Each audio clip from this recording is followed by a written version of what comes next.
నేను 'విడాముయర్చి' గురించి చెప్తాననుకుంటున్నానండి ఈరోజు రివ్యూ.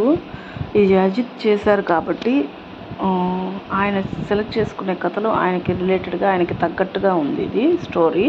వేరే ఎవరైనా చేసినా అంతగా ఫేమ్ రాదని చెప్తాను. ఇది మెసేజ్ ఓరియంటెడ్ మూవీ.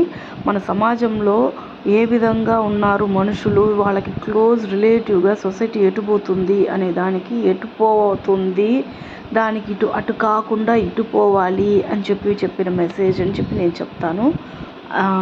మనీకి వాల్యూ కంటే మనకేంటంటే సొసైటీలో మనీకి వాల్యూ, ఇంపార్టెన్స్ అనేది ఎక్కువ ఇస్తారు. మానవతా విలువలు మర్చిపోయి కపుల్స్ అనేవాళ్ళు విడిపోవడం అని చెప్పని, అట్లా కాకుండా ఒక మనిషి అనేది శాశ్వతం, మనిషి తోడు అనేది శాశ్వతం అని చెప్పి ఈ థీమ్లో చెప్పున్నారు.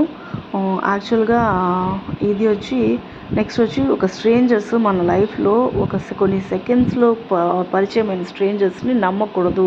అదేవిధంగా వాళ్ళతో ఏ డీటెయిల్స్ అనేవి షేర్ చేయకూడదు, గుడ్డిగా ఎవరిని నమ్మకూడదు అని చెప్పేది థీమ్.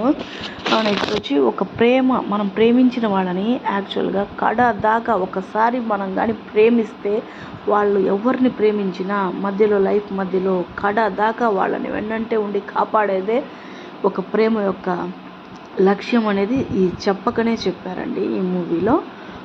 నెక్స్ట్ దీని యొక్క motive love is not a romance, it's all about a care అనేది మాత్రం చాలా బాగా క్లియర్ కట్గా చెప్పారు. ఇది ఇండైరెక్ట్గా చెప్పాలి అంటే లివ్ అండ్ లెట్ లివ్.